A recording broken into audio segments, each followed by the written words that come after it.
بسم الله الرحمن الرحيم. அஸ்ஸலாமு அலைக்கும் வரஹ்மத்துல்லாஹி வபரகாத்துஹு. அன்பிற்குரிய சகோதர சகோதரிகளே, நீங்களும் ஆலிம்களாகலாம் என்ற இந்த பாடத்தில் திங்கள் செவ்வாய் ஆகிய 2 நாட்கள் உலூமுல் ஹதீஸ் என்ற ஹதீஸ் கலையை பற்றி நம்ம பார்த்து வருகிறோம். அதில் இந்த ஹதீஸ் கலையில் ஹதீஸ் நூல்களுடைய வகைகளை முதலாவதாக நம்ம உங்களுக்கு எடுத்து வந்திருக்கிறோம். ஹதீஸ் நூல்கள் தனித்தனி பேரில் இருக்கிறது. ஆனால் அந்த நூல்கள்லாம் ஒவ்வொரு வகைப்படுத்தப்பட்டு இருக்கிறது. அந்த வகையை வச்சுக்கிட்டு அந்த நூலில் உள்ளதை நீங்கள் ஈஸியாக எடுத்துட முடியும்.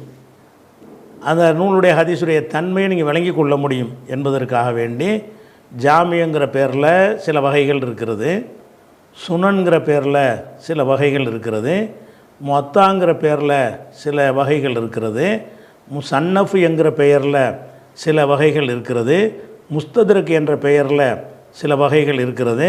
இதையெல்லாம் நம்ம என்ன செஞ்சோம், இது வரைக்கும் பார்த்தோம்.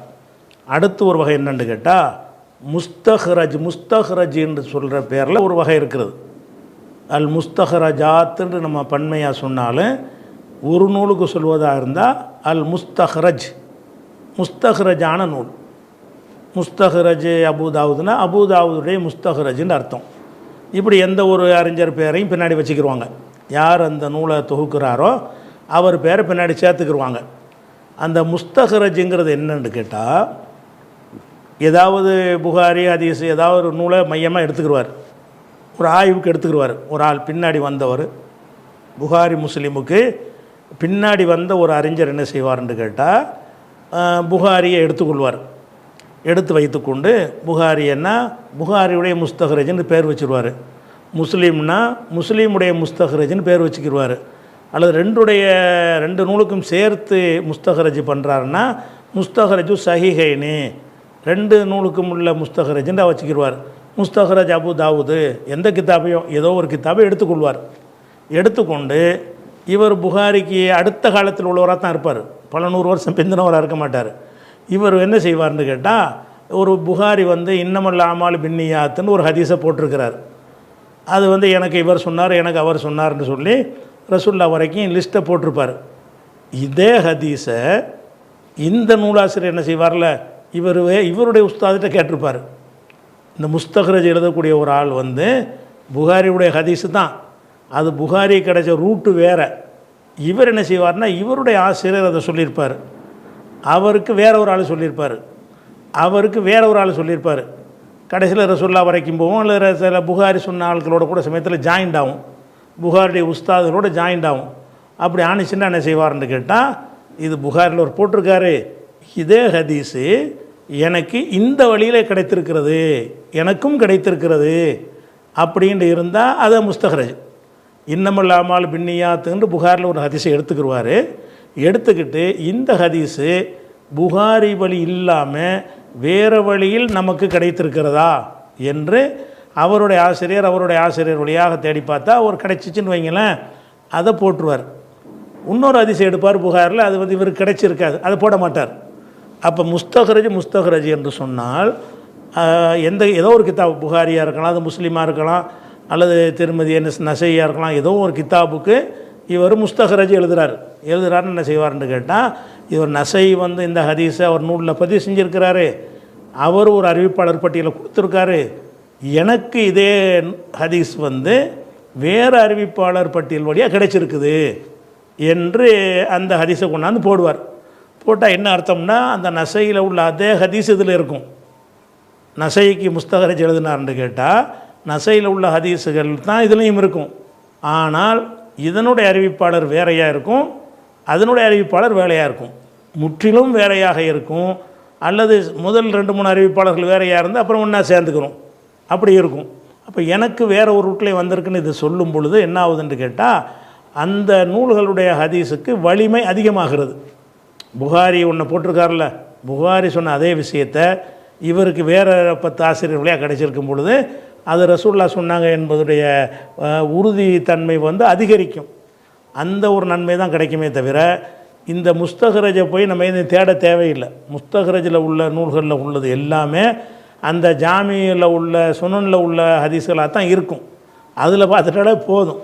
இது வந்து ஒரு கூடுதல் உழைச்சிருக்கிறாங்க, ஹதீஸுக்காக பாடுபட்டுருக்கிறாங்க என்பதை என்ன செய்யலாம், நம்ம தெரிஞ்சுக்கிடலாம். அந்த மாதிரியாக முஸ்தஹரஜ் நினைஞ்சிருக்கிறாங்கன்னு கேட்டால் ஜுர்ஜானி என்பவர், அதாவது இஸ்மாயிலி என்பவர் நினைஞ்சிருக்காரு, அவர் ஒன்று எழுதியிருக்காரு. அதே மாதிரி இப்னு தஹல் அல் ஹரவின்னு சொல்லக்கூடிய ஒரு ஆளு முஸ்தஹரஜ் நினைஞ்சிருக்காரு, எழுதியிருக்கிறாரு. அபு பக்ருல் பர்கானி என்பவர் நினைஞ்சிருக்காரு, எழுதியிருக்கிறாரு. புகாரிக்கு ஒரு முஸ்தஹரஜ் வந்து அபு நுவைம் அல் இஸ்பஹானிங்கிறவர் எழுதியிருக்கிறாரு.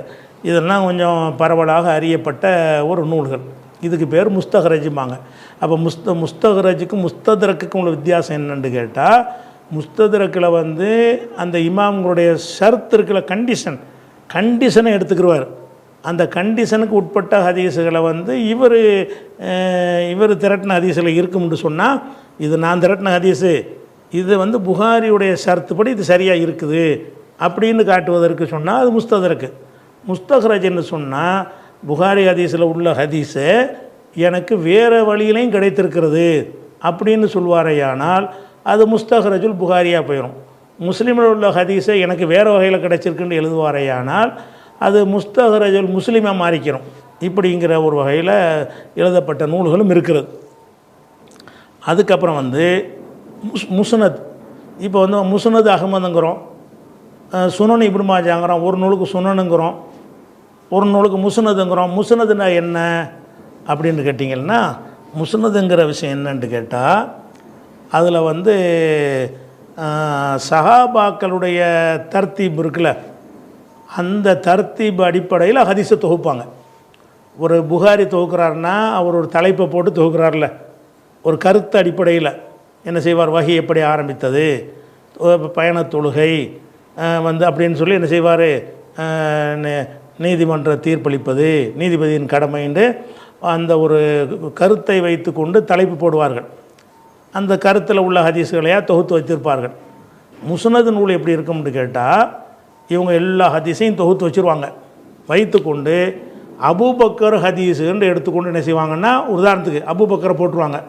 அபூபக்கருடைய ஹதீஸுன்னு சொல்லி இவருக்கு என்னென்னலாம் கிடைச்சிச்சோ அதையெல்லாம் அபூபக்கருங்கிற தலைப்பில் எழுதுவார். உமர் அதில் என்ன ஹதீஸ் தான் இருக்கு, அபூபக்கர் அறிவித்த ஹதீஸ் தான் அதில் இருக்கும். வேறு எந்த ஹதீஸ் அந்த அந்த தலைப்பின் கீழே வராது. அதுக்கடுத்து என்ன செய்வார்னா உமருடைய ஹதீஸுகள்னு போடுவார். அதுக்கடுத்து இந்த ஆல்ஃபபெட்டிக்காகவும் சிலர் போடுவாங்க. சிலர் வந்து என்ன செய்வாங்கன்னா சஹாபாக்களுடைய முக்கியத்துவத்தை வச்சையும் போடுவாங்க, வகைப்படுத்துவாங்க.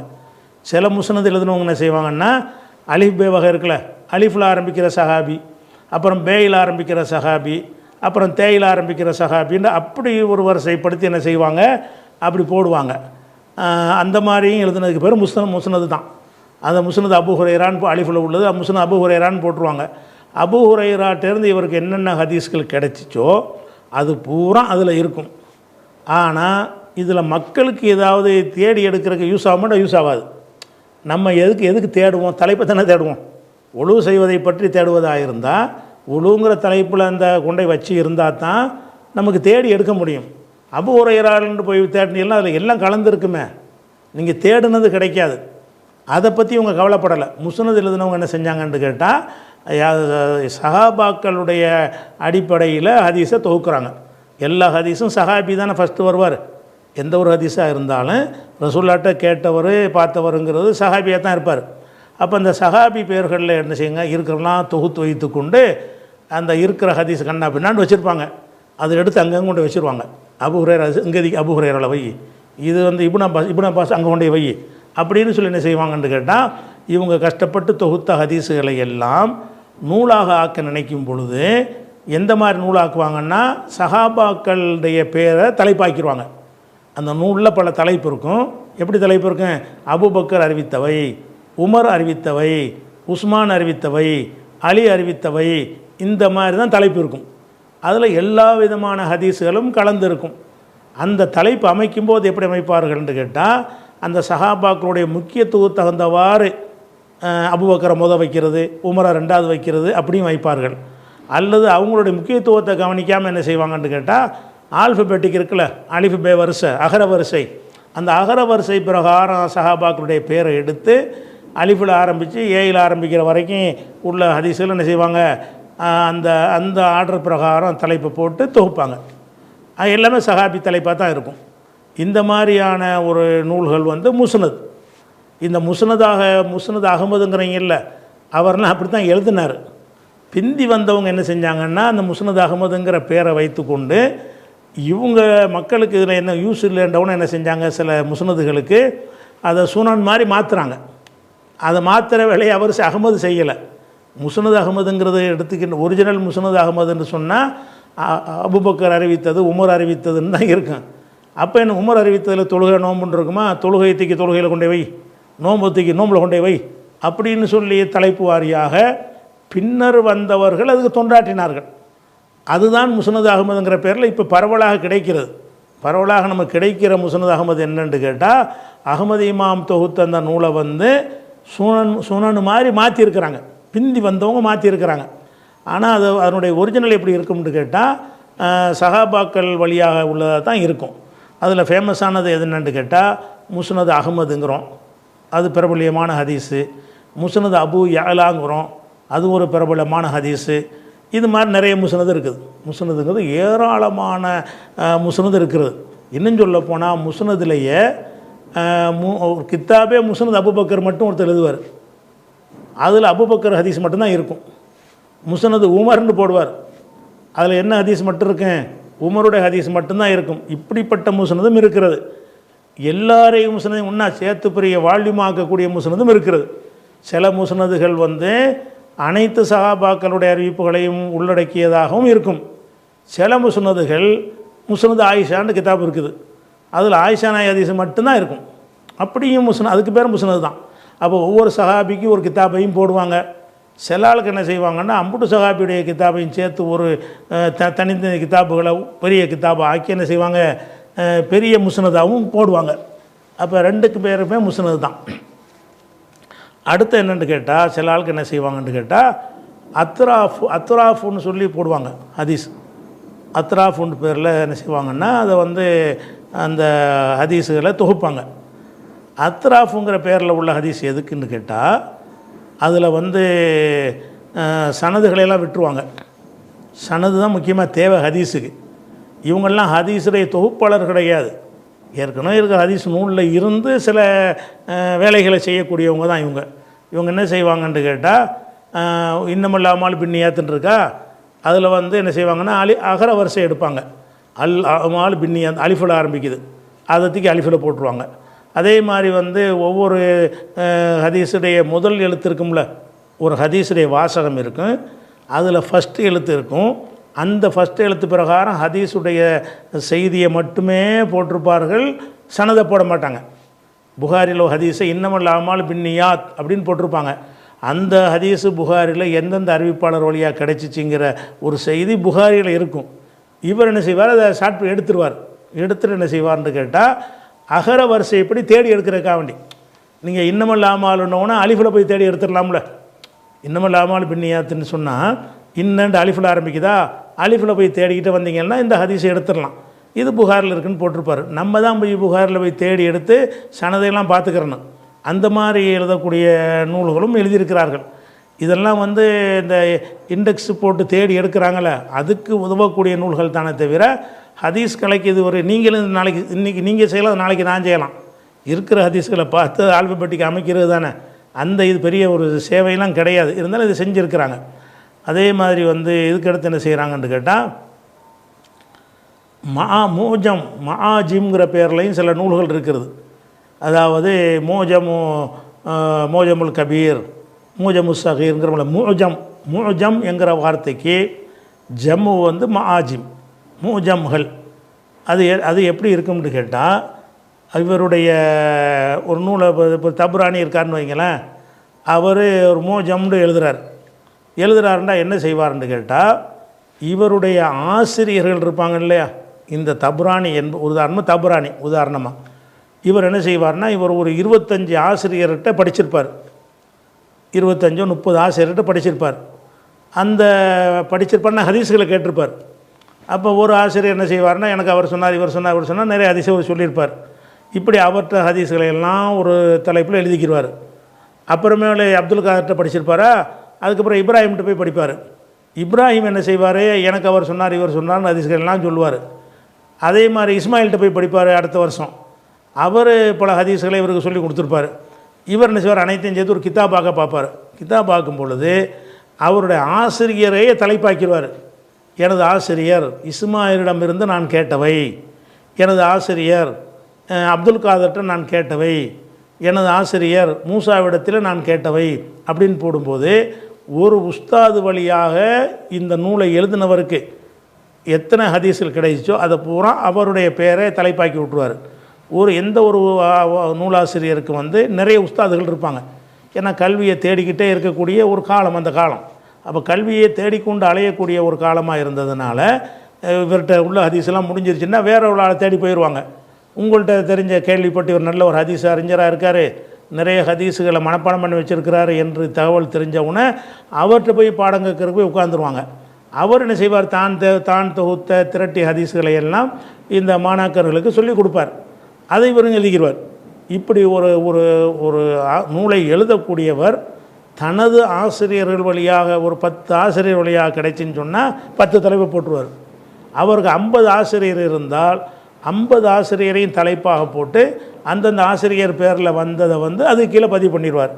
அப்போ தனது ஆசிரியர்களையே தலைப்பாக கொண்டு எழுதப்பட்ட நூல்களுக்கு பேர் மோஜம்.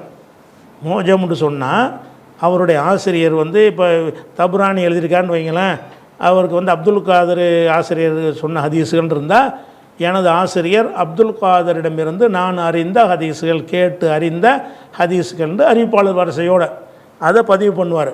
இந்த மாதிரி எழுதுகிற நூல்கள் என்னென்னு கேட்டால் மோஜம் என்று சொல்லுவாங்க. இந்த மோஜமை என்ன செஞ்சிட்டாங்க, மோஜம்லே ரொம்ப ஃபேமஸானது சொல்வதாக இருந்தால் தபுரானியை தான் சொல்லுவாங்க. தபுரானி தான் நினைஞ்சிருக்காரு மோஜமில் 3 மோஜம் எழுதியிருக்கிறார். மோஜமுல் சகீர் சின்ன மோஜம், மோஜமுல் அவுசத் நடுத்தரமான மோஜம், மோஜமுல் கபீர் பெரிய மோஜம்னு எழுதியிருக்கிறார். இவர் ஒரு 100 ஆசிரியர்கிட்ட படித்தார்னு சொன்னால் 100 ஆசிரியர்களில் ஒரு சில ஆசிரியர்கள்ட்ட ஒரு 50-60 ஹதீஸ் தான் படிச்சிருப்பார். அந்த மாதிரியா தொகுத்து சகீர் சின்னதுன்னு போட்டுருவார். ஒரு சில ஆட்கள்கிட்ட ஒரு 100 ஹதீஸ் அளவில் படிச்சிருப்பார், அதுகள்லாம் எடுத்து அவுசத்துன்னு போட்டுருவார். ஒரு சில ஆட்கள்கிட்ட ஏராளமான ஹதீஸை படிச்சிருப்பார். அப்போ அனைத்தையும் தொகுத்து போடும்போது கபீர் பெருசு.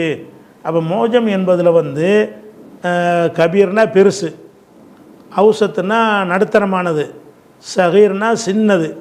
இந்த 3 பேர்லையும் எழுதியிருக்கார் கிதாப். மோஜமுல் கபீர், மோஜமுல் அவுசத்து, மோஜமுல் சகீர். அந்த வெறுமனே மோஜம்னு சொன்னால் கபீரை குறிக்கும். மற்ற மோஜம்னா சேர்த்து சொல்லணும். மோஜமுல் அவுசத், மோஜமுல் சகீர் அப்படி சொல்லணும். வெறுமனே மோஜம்னு சொன்னால் அது மோஜமுல் கபீரை தான் குறிக்கும். அது ஒரு தகவலுக்கு வச்சுக்கிறங்க. இதில் என்னென்னு கேட்டால் அவங்களுடைய ஷேகுமார்களுடைய ஒரு அடிப்படையில் என்ன செய்வாங்க, அதை சொல்லிடுவாங்க. அப்போ அதில் என்ன செய்வாங்கன்னு கேட்டால் உட்பிரிவு கொண்டு வருவாங்க. இப்போ உதாரணமாக எனக்கு அப்துல் காதருங்கிற ஆசிரியர்கிட்ட நான் கேட்ட ஹதீஸ் இருக்குது. அந்த ஹதீஸையே அந்த சஹாபி வழியாக வகைப்படுத்துவாங்க. எப்படி, அப்துல் காதரிடமிருந்து அபூபக்கருடைய ஹதீஸுகள், அப்துல் காதரிடமிருந்து உமர் அறிவித்த ஹதீஸுகள், அப்துல் காதரிடமிருந்து உஸ்மான் அறிவித்த ஹதீஸுகள். பெரிய தலைப்பாக உஸ்தாத் இருப்பார், அதுக்கு உள் தலைப்பாக யார் வருவார்னா சஹாபாக்கள் வருவாங்க. ஒவ்வொரு சஹாபி பேரை போட்டு இப்படி எழுதுகிற நூல்களுக்கு பேர் என்னது, மோஜம்னு சொல்லுவாங்க. இந்த மோஜமில் ரொம்ப ஃபேமஸானது தபுரானியுடைய அந்த கிதாபு தான். இப்படியாக எழுதப்பட்ட நூல்களும் இருக்கிறது. அதுக்கப்புறம் ஜவாயிது. ஜவாயிதுனாலே ஜவாயிதுனா உபரியானது, ஜாயிது கூடன்னு அர்த்தம். ஜவாயிதுனா உபரியானவைகள், ஜாயிதான அது மற்றவங்க சொல்லாமல் மேலதிகமாக அப்படி வச்சுக்கலாம். மேலதிகமானவை ஜவாயிதுனா என்னது, மேலதிகமானவைன்னு சொல்லுவாங்க. இந்த மேலதிகமானவைண்டா எப்படின்னு கேட்டால் இவங்க என்ன செய்வாங்கன்னு கேட்டால் ஒரு சில நூல்களை அடிப்படையாக எடுத்துக்கிடுவாங்க. எந்த நூல்களை எடுத்துக்கிடுவாங்க, உதாரணத்துக்கு சொன்னால் உங்களுக்கு புரிஞ்சிடும். ஜவாயிதுன்னு எதுக்கு சொல்லுவாங்கன்னு கேட்டால், இப்போ ஹைசமி அவர்கள் மஜ்மவு ஜவாயிதுன்னு ஒரு நூல் ஜவாயிது எழுதியிருக்கிறார். அவர் ஒரு ஜவாயிது எடுத்துக்கிட்டார். அவர் என்ன செய்கிறாருன்னு கேட்டால், மேலதிகமானவைங்கிறதுக்கு என்ன அர்த்தங்கிறது அவர் தான் முடிவு பண்ணுவார்.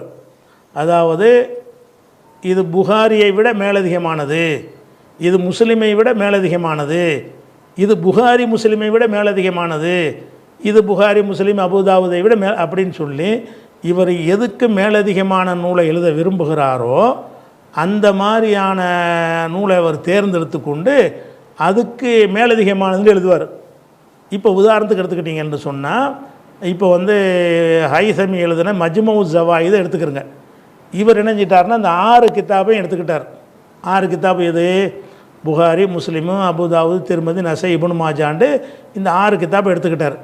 6ஐயும் வச்சுக்கிட்டு இந்த 6இல் இல்லாத மேலதிக ஹதீஸுகள், இந்த 6இல் உள்ள ஹதீஸ் இருக்குது, இந்த 6இல் உள்ள நீங்கள் எல்லோரும் பார்த்துருப்பீங்க, இந்த 6 இல்லாமல் மேலதிகமான ஹதீஸ்கள் இன்னும் பல நூல்களில் இருக்கிறது அப்படின்னு என்ன செய்கிறாருன்னு கேட்டால், அது சில நூல்களை ஒரு பக்கம் இந்த 6 நூலை பேசிக்காக வச்சுக்கிறாரு.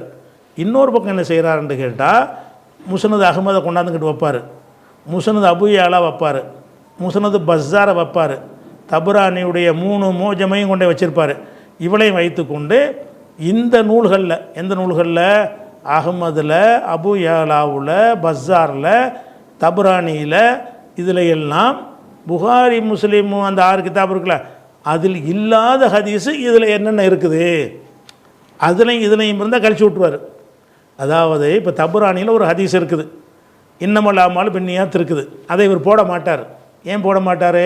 அது புகாரில் இருக்குது, அதை விட்டுருவார்.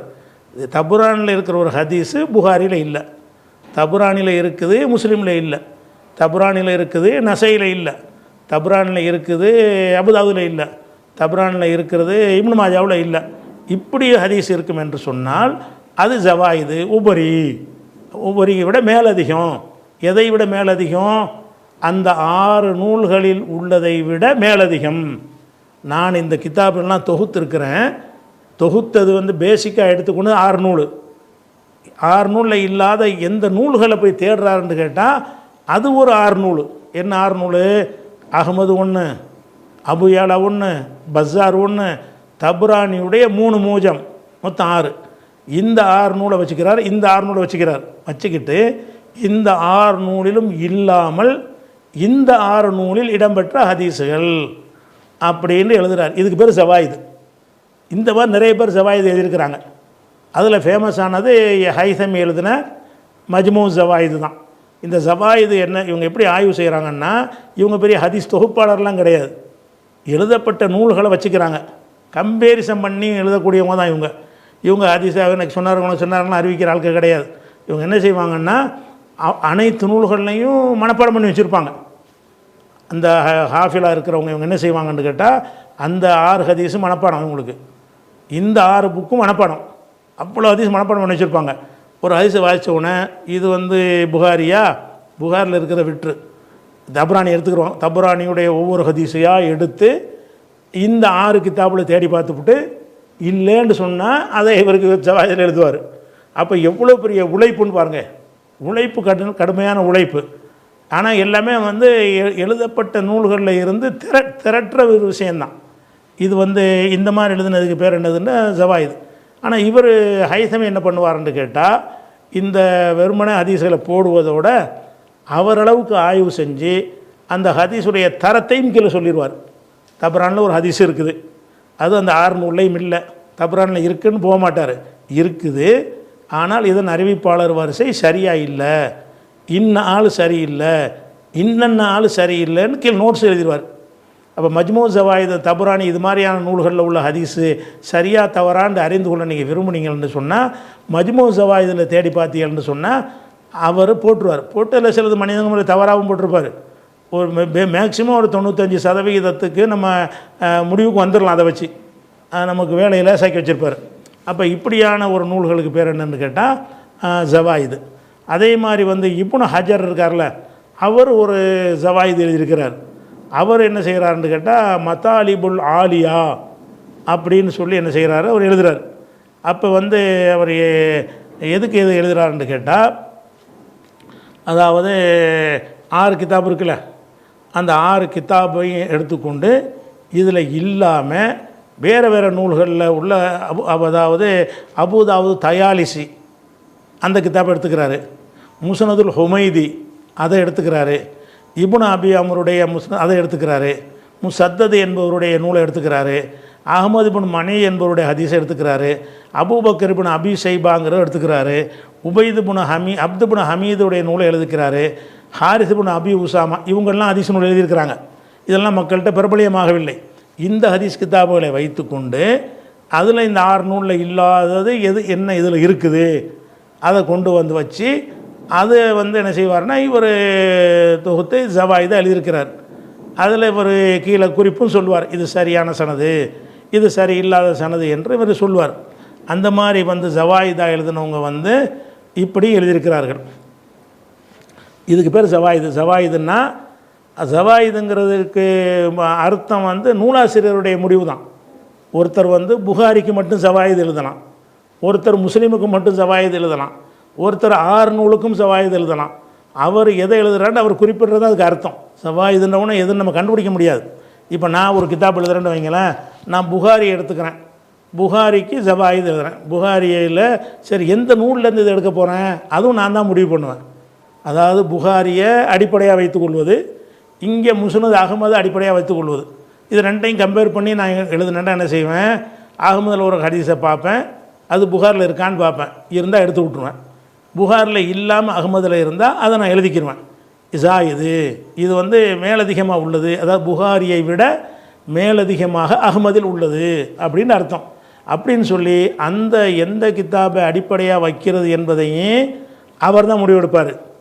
எந்த கித்தாப்பில் கம்பேர் பண்ணி பார்க்குறது என்பதை அவர் தான் முடிவெடுப்பார். இங்கிட்டு பார்க்க உள்ளது 8 கித்தாப்பு எடுக்கலாம், 3 கித்தாப்பு எடுக்கலாம், 1 கித்தாப்பு எடுக்கலாம், இங்கிட்டு பார்க்க 6 கித்தாப்பு எடுக்கலாம், 4 கித்தாப்பு எடுக்கலாம். அவர் இதையும் அதையும் எடுத்து கம்பேரிசன் பண்ணுவது தான். கம்பேரிசன் பண்ணும் பொழுது இந்த சைடில் உள்ள நூல்கள் 6 என்று அவர் முடிவெடுக்கலாம், 3 என்று முடிவெடுக்கலாம், 1 என்று முடிவெடுக்கலாம். இந்த சைடில் ஒரு 10 நூல்கள் எடுத்து வைத்துக்கொண்டு இந்த 10 நூல்களையும் அந்த ஒரு நூலில் புகாரில் கம்பேர் பண்ணி புகாரில் இல்லாத ஹதீஸ் என்று தொகுக்கலாம். இப்படியாக தொகுக்கிறது அவங்களுடைய சாய்ஸை பொறுத்தது. அந்த எதுக்கு ஜவாயிது எழுதினார்னு சொல்லி அந்த நூலுடைய முன்னுரையில் அவர் குறிப்பிட்டுருவார். அதை வச்சு தான் கண்டுபிடிக்க முடியும். இவர் ஜவாயிது எழுதியிருக்கிறாரு, எதை பேசிக்காக வச்சிருக்கிறாரு, எதனோடு கம்பேர் பண்ணுறார், எதை கம்பேர் பண்ணுகிறார், எதனோடு கம்பேர் பண்ணுகிறார் என்பது அவருடைய புக்கில் அவர் எழுதுவார்ல, அதை வச்சு தான் கண்டுபிடிக்க முடியும். ஜவாயிதுன்ற வார்த்தையை வச்சு கண்டுபிடிக்க இயலாது. சரியா? இது ஒரு வகை. அடுத்து என்னென்னு கேட்டால்,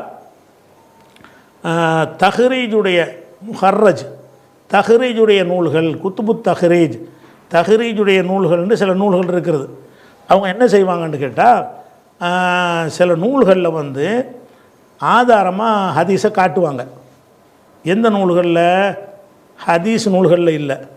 ஹதீஸ் நூல் இல்லாமல் ஃபிக்ஹ் எழுதும் பொழுது, உதாரணமாக ஹனஃபி மதுஹபுடைய கிதாபு ஹிதாயாவில் என்ன செய்வாங்கன்னா, ஒரு மசாயிலை சொல்லிவிட்டு இது ரசூல்லா சொன்னார்கள்னு ஒரு ஹதீஸை போட்டிருப்பாங்க. ஹதீஸுங்கிற வார்த்தையை போட்டிருப்பாங்களே தவிர அது புகாரில் இருக்குதா முஸ்லீமில் இருக்கான்னு போட மாட்டாங்க, எந்த நூலில் இருக்குன்னு போட மாட்டாங்க, அதனுடைய தரத்தை போட மாட்டாங்க.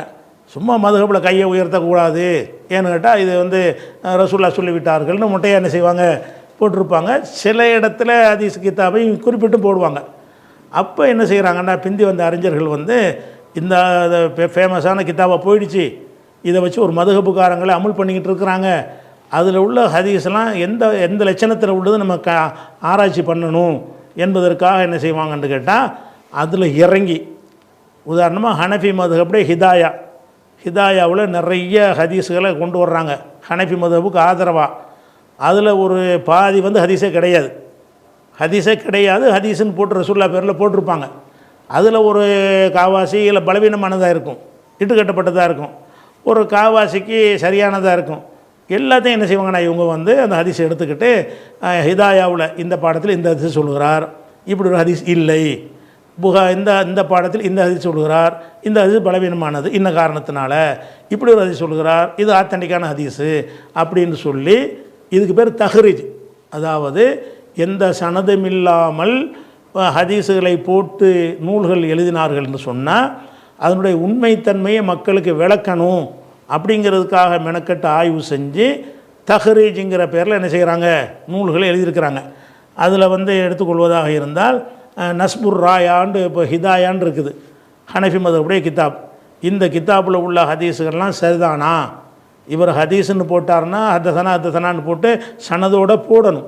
புகாரியில் இருக்குது, முஸ்லீமில் இருக்குன்னு போடணும். அப்படி போடாமல் மொட்டையாக ஒரு பாட்டுக்கு எழுதி வச்சுருக்காருன்னு சொன்னால் நம்ம ஹதீஸுன்னு நம்ப முடியுமா என்பதற்காக என்ன செய்வாங்கண்டா, ஆய்வு செஞ்சு இமாம் ஜைலை என்பவர், ஜைலைங்கிறவர் இன்னும் சொல்ல போனால் அவரும் ஒரு ஹனஃபி தான், ஹனஃபி மதுஹபுக்காரர் தான். ஹிதாயாங்கிற கித்தாப்பும் ஹனஃபி கித்தாப்பு தான்.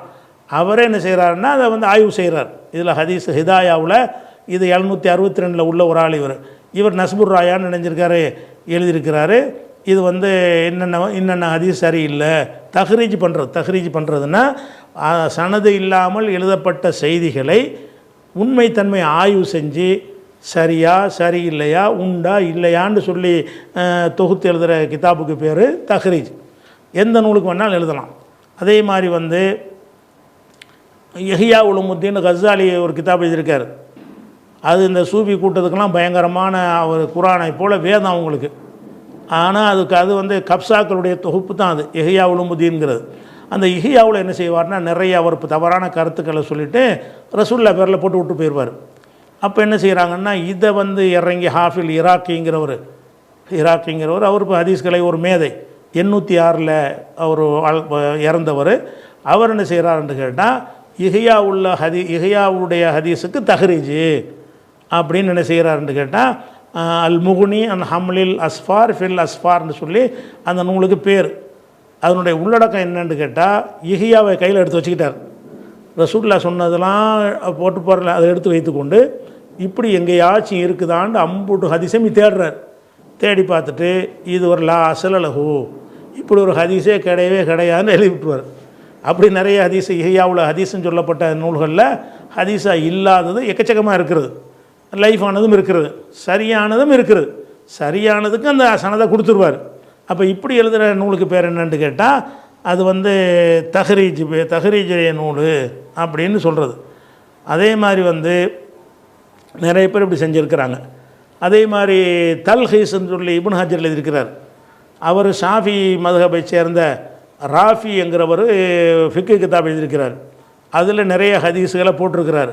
அந்த ஹதீஸில் வந்து ஆய்வு செய்ய வேண்டிய நிலை அதில் இருக்குது என்ற காரணத்தினால் அதே ஷாஃபி மதுஹபை சேர்ந்த இப்னு ஹஜரை என்ன செய்கிறாங்கன்னு கேட்டால் தல்ஹீஸ் என்று போட்டு ஒரு நூலை எழுதி அதில் உள்ள ஒவ்வொரு ஹதீஸையும் போட்டு இப்படி ஒரு ஹதீஸ் இருக்குதா இல்லையா, இருந்தால் அதனுடைய தரம் என்ன, அது சரியா என்பதையெல்லாம் ஆய்வு செஞ்சு அவர் போட்டிருக்கிறார். இந்த மாதிரி சொல்கிறதுக்கு பேர் அது வந்து தஹ்ரீஜுடைய நூல்கள். தஹ்ரீஜுடைய நூல்னால் என்னன்னு கேட்டால் ஒரு நூலில் இடம்பெற்ற ஹதீஸுகள் சரியானவைதானா என்று ஆய்வு செய்து எழுதப்படுகிற ஒரு நூல். ஒரு குறிப்பிட்ட ஒரு நூலை பேசிக்காக எடுத்துக்கிடுவாங்க. இஹ்யாவில் உள்ள ஹதீஸுகள், ஹிதாயாவில் உள்ள ஹதீஸுகள், துருல் முக்தாரில் உள்ள ஹதீஸுகள்னு எடுத்துக்கொண்டு அதை உட்காந்து ஹதீஸில் தேடி தேடி தேடி தேடி பார்த்து அதில் உள்ள தவறானதை மக்கள் நம்பிடக்கூடாது என்பதற்காக வேண்டி தொண்டு செய்வாங்க. இதுக்கு பேர் வந்து தஹ்ரீஜ். இன்னும் பல வகைகள் இருக்கிறது. இன்ஷா அல்லாஹ் அதை நம்ம அடுத்த திங்கட்கிழமை பார்க்கலாம்.